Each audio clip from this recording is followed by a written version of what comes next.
This week is a little bit of a slower week for Star Wars Unlimited. We do have 2 leaders. They've got some interesting designs associated with them, but we haven't really gotten a plethora of previews like we have the last few weeks. And I know we're not necessarily slowing down because there's still a lot of the set left to go over, but I think there's plans of doing something very interesting once we get the final leaders previewed. So 2 leaders to preview, to check out, a bunch of creator previews and some random stuff that's associated across the entire spectrum. There's no era specificity here, but we have what we have. HARK, we are here. It is time for yet another Star Wars Unlimited preview coverage video. We have a leader right off the bat.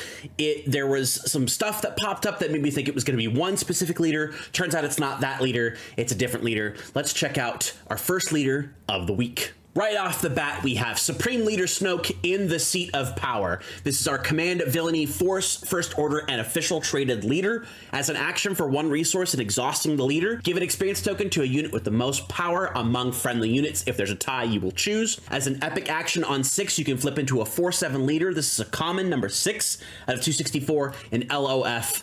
Flipping into that 4/7, we just have the basic on attack, give an experience token to a unit with the most power among friendly villainy units. This is a good leader. This is a leader that's designed specifically to be very strong in the limited portion of the game. Draft and sealed for set 5. You are going to have a lot of powerful villainy units that you're going to want to run in this type of deck, and it doesn't matter which color combination you do, green, red, green, yellow, green, blue, or even green, green, there will be something that's going to benefit from the experience token on this. And even if you only have 1 unit on the board, this can still pump that unit. There's no limitation of already having an experience token on it. You can throw it on anything that, as long as it has the most power among friendly villainy units on your side of the board, which is another interesting fact. If you only have 1 villainy unit but a bunch of non-villainy units, you can then just target that 1 villainy unit and boom, you get the experience token onto it. This does actually combo pretty well with Darth Revan in Twin Suns, where Revan can give an experience token to a unit that's defeated a unit, and then Snoke can pump that if it's the highest villainy unit you control. And then flipping Snoke into a 4/7, if all you have is 4s, you can throw the experience token onto Snoke, making him a 5/8, which is not actually that bad. It also means that if there's no way for your opponent to defeat your leader on flip and you have nothing else, it's still worth it to flip and attack with him, because then he becomes that 5/8 and you can do something with it with that damage that you're pushing out. It's not First Order specific because it's not off of the trait of First Order, but it is built on that theme that the First Order has, which is bigger, badder, better, in terms of all the Star Destroyers, the weaponry, the armor, the gorilla AT-AT things from Crate, all that kind of stuff. It does build off of at least the theme, not necessarily the name of First Order, and that's actually pretty good to me. This might have the opportunity to be the best First Order leader if we are correct that the next leader we'll end up seeing next week or down the line is a blue Kylo villainy leader that's probably just a Force-related strategy and not a First Order strategy. So, you know me, I like my traits. I want stuff to be good with traits. Doesn't always end up being the case. But I think Supreme Leader Snoke probably has the best opportunity to be a very good leader in this set, because things that work generically are almost always going to be better than things that work specifically, because those specific strategies have very large downsides to them of not being able to use all the best cards. You can only use the best cards in that specific thing. So next up, we've got 3 previews by way of Magic Arcanum. Link in the description below. We're starting off with a big boy. We have the Supremacy of Unimaginable Size. It's true, it's a big damn ship. 12 cost, command villainy, space unit, 12 power, 12 health, First Order, vehicle, and capital ship traits. This has got ambush, so it's slamming into anything and destroying just about anything except for the Executor, I want to say. Other friendly vehicle units get +6/+6. This is a legendary number 89 out of 264 in LOF. The big chunk is here. This is a ship that actually should have been in the last set so we could get another landscape prestige unit of the Supremacy, which will not be a prestige unit in this set, which is very disappointing to me because this is what I was expecting. However, this is a cool ship. It costs a ridiculous amount. Even with things like Galactic Ambition, you're never going to be able to be in a position where this is going to win the game for you while also taking 12 damage. And by the time this thing comes out, even if you're playing Piet, it's still too expensive to be a viable thing in Twin Suns, in Draft, in Sealed, in Premier. It's just too expensive for what it brings to the table. So I like this a lot. This buffs up all your TIEs, all your other Star Destroyers, all your vehicles on the ground. It's really cool, but it's just not going to see play because the game does not go to a state where it is viable to play something like this. And that's that divide between the way that the developers design the game and the way that players play the game. Players play efficiently, effectively, and as fast as they possibly can. The developers seem to play in such a manner where they just kind of want to have fun with the game and throw units at each other. And that's great. That's the way that I'd love to play. But unfortunately, the competitive scene does impact every single facet of this game when it comes to people actually playing it. And the Supremacy is just a card that isn't going to be viable in those circumstances. Flipping over to Exegol Patroller, we have a 2-cost command villainy space unit. This is a 3 power, 1 health, First Order Sith vehicle and fighter traded unit. It has Overwhelm, which is pretty good. It's a common number 80 at a 264 in LOF. So the idea is that you slam this into one of your opponent's fighters, you can do some extra damage, or you can keep poking at your opponent's base, hoping they don't have the 1 damage to clear this off the board. But in combination with Supreme Leader Snoke, it'll likely have the highest amount of power for at least a turn or two for units on your side of the board that are villainy, so you can keep pumping experience tokens into this. Adding in the Supremacy, giving this thing +6/+6, there's a lot of really cool things you can do with these patrollers that can do the damage with Overwhelm, moving them into the game. Next up, a card that is actually going to be very, very useful is a Supremacy TIE Special Forces.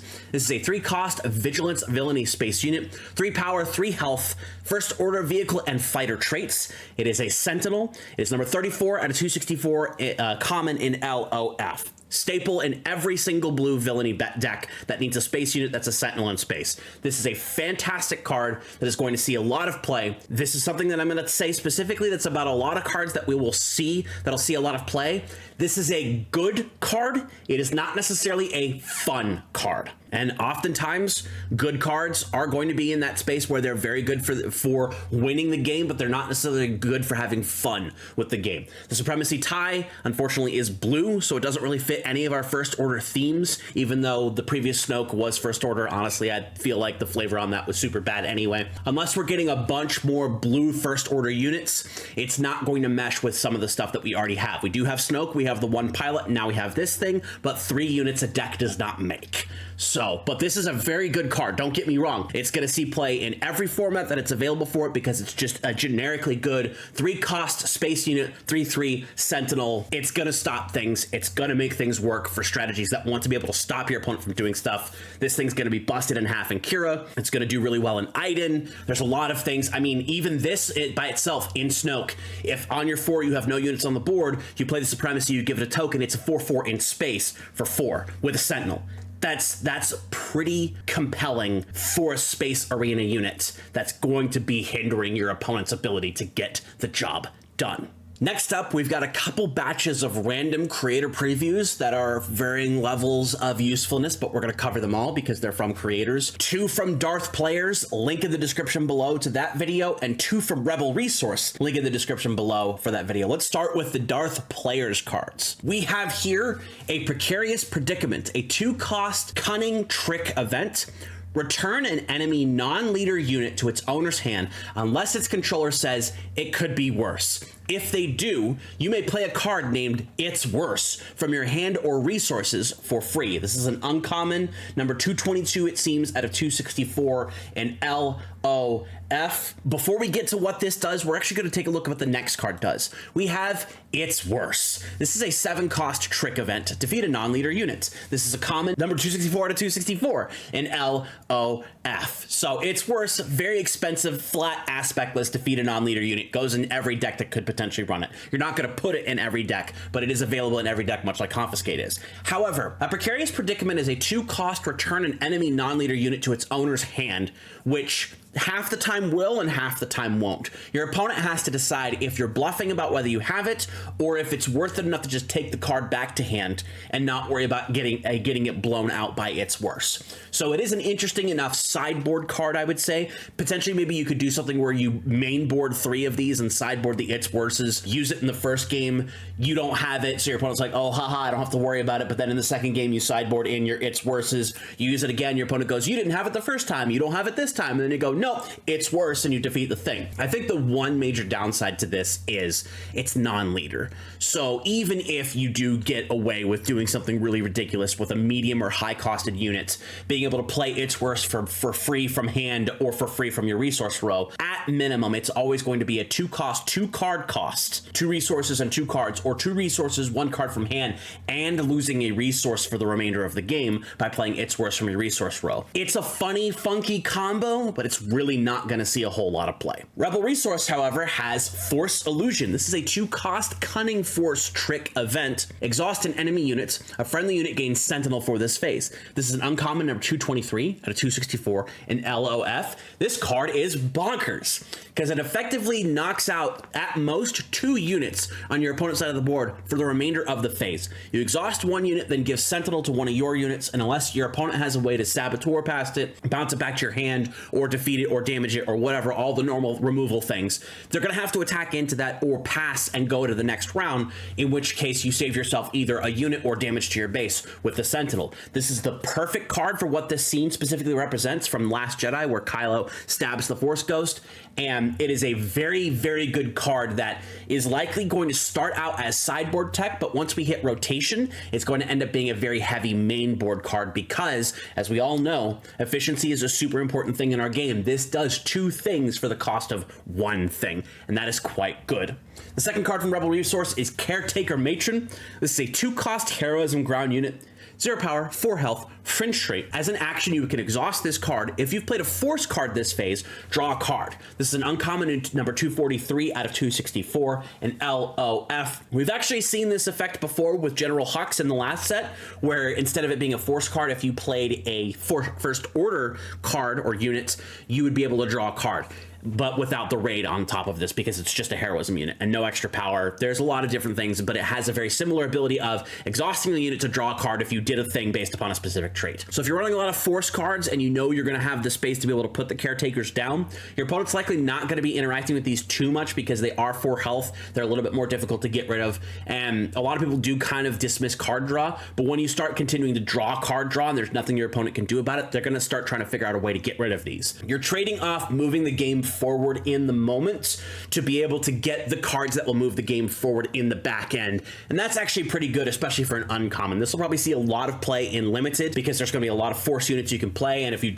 start with the game with a Caretaker Matron and then your second turn you play your force unit and then you can draw a card, that's going to help keep you going for the remainder of the game, and it's going to be very strong in limited and sealed. The 2 things that are the strongest in limited, specifically sealed and draft, are removal and card draw. This is at least card draw for you. Next up, we are going to have our second leader of the week, which is a character that I've been looking forward to for a very long period of time. And we're going to have a creator preview from Unplayable that doesn't necessarily fit exactly with the leader we're going to see, but in a deck that I've built that might see some play from me based upon this specific leader is going to be very important for what this leader can do moving forward. So who's the leader? We have here Cal Kestis. I can't keep hiding.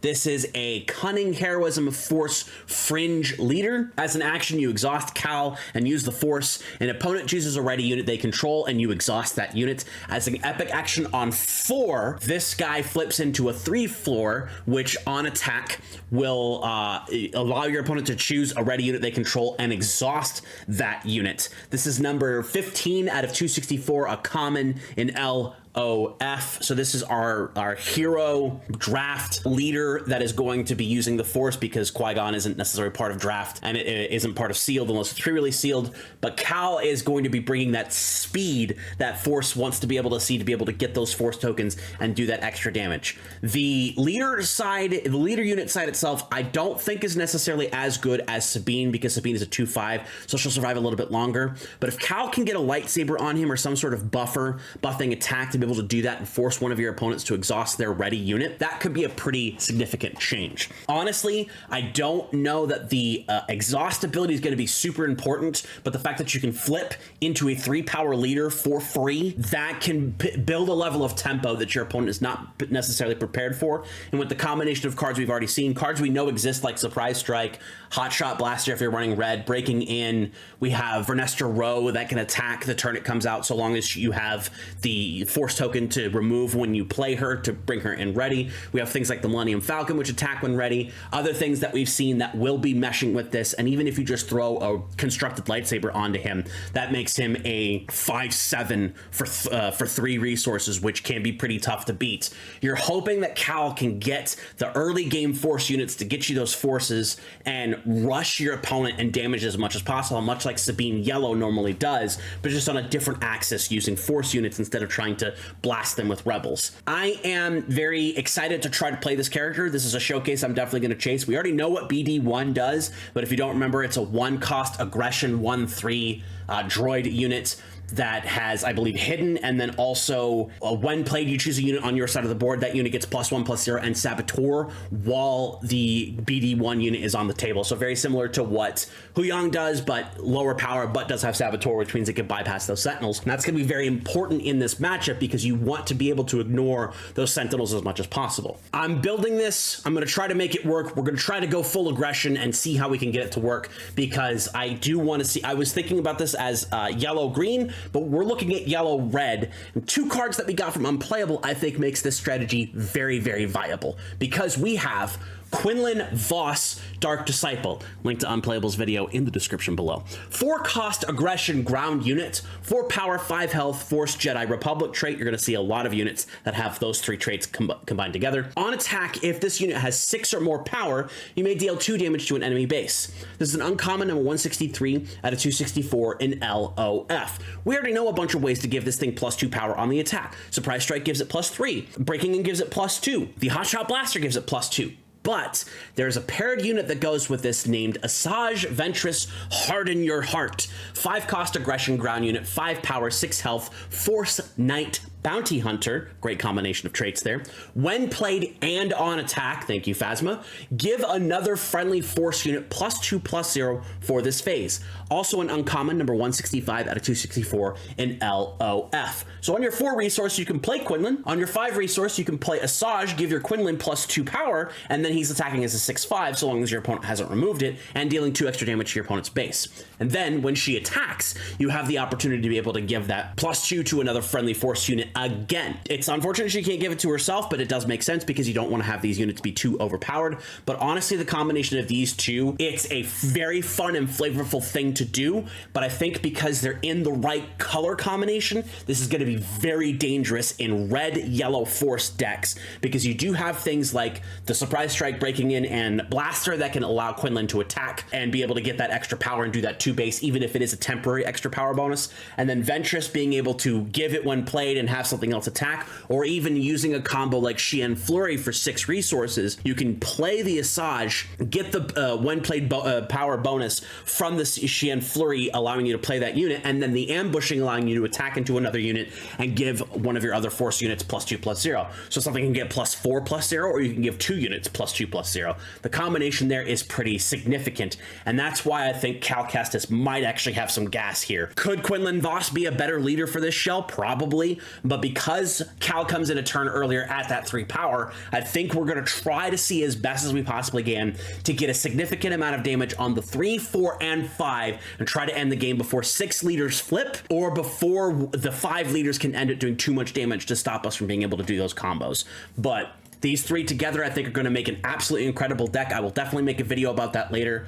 This is, besides Kanan being my Spectre leader, this is the leader right now that I'm likely going to spend the most focus on, unless either Kylo or Rey, if they are coming, which we're pretty sure they are going to do something better than what those 2, Kanan and Cal, are looking at doing right now. But I'm happy to see a cool kick-ass video game character. I'm hoping we can get some future Legends video game characters in here, but more Star Wars is good. Last bit of preview section we're going to be covering this week. There was a dump of the cards on the official database. We're going to wait a little bit to talk about those, but it is actually pretty good. We're going to have those a little bit earlier. We'll wait till next week to talk about the most important cards from that batch. We have 3 more cards here coming by way of FFG socials. We're going to start here with Second Sister Seeking the Holocron, 4-cost Cunning Villainy ground unit, 3 power, 6 health, Force Imperial and Inquisitor. On attack, you may discard 2 cards from your deck. For each Force card discarded this way, ready a resource. This is number 180 184 out of 264, a rare in LOF. Decent enough card.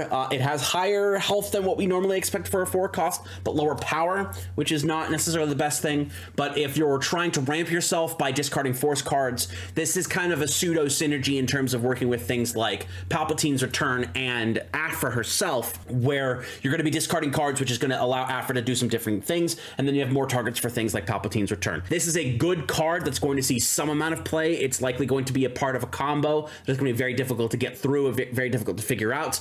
But Second Sister, being a cunning Inquisitor, also aids with the original Grand Inquisitor with the 3 power, but the new Grand Inquisitor with the yellow part of it. And there you go. Next up, we have Bendu, Do You Fear the Storm? 8 cost, aggression, ground unit, 10 power, 10 health, force, creature traits, on attack deal 3 damage to each other unit, a legendary, number 170 out of 264 in LOF. Bendu is here in different colors. He goes from double vigilance to aggression because now he's angry, as what happens in Star Wars Rebels. Very interesting card. Stuff like Han from the second set is going to be able to bring this out a resource early. You're going to have things like, I believe the name was Malachai, something like that. I should remember the name. Jabba's Rancor Tender is going to allow you to prevent the damage your units take from Bendu's ability, but not what your opponent takes. So there's a lot of very interesting things, and then you can also sneak attack this in if you're just playing yellow to do some fun stuff with that. So it does its big amount of damage because it comes into play ready, damages the board, and then F's off back into the clouds, where potentially you can play another version of him later on. Very solid card, interesting choice for a legendary, probably worth it. You're going to be playing this alongside other legendary creatures like the Crate Dragon. If you're playing big stuff to be able to do a bunch of big damage, it's a fun card. Is it good? We'll find out. Last card is going to be Leia Organa Extraordinary. This is a 5 cost command heroism space unit, 5 power, 5 health, force resistance, and official traits. While this unit is in the space arena, she cannot ready, and she gains action. Use the force. Move this unit to the ground arena and give each friendly heroism unit +2/+2 for this phase, including herself. This is a legendary, number 98 out of 264 in LOF. They did it! The Mad Lads did it. At least that's what they're saying on the internet. I don't have a problem with this scene. I'm not one of those jerks that thinks that Star Wars needs to be perfect every time it comes out. It's a scene. It doesn't really matter.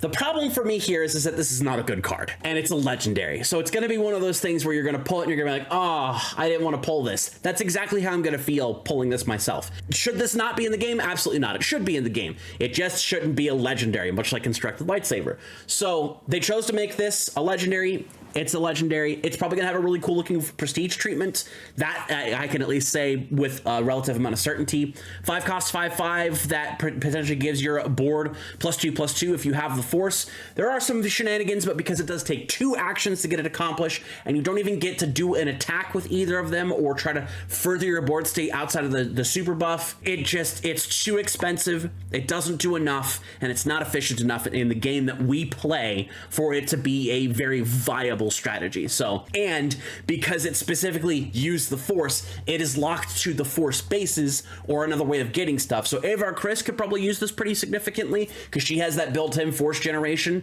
but beyond that, you're relying on the force bases or some of the other random methods we've seen to use the force.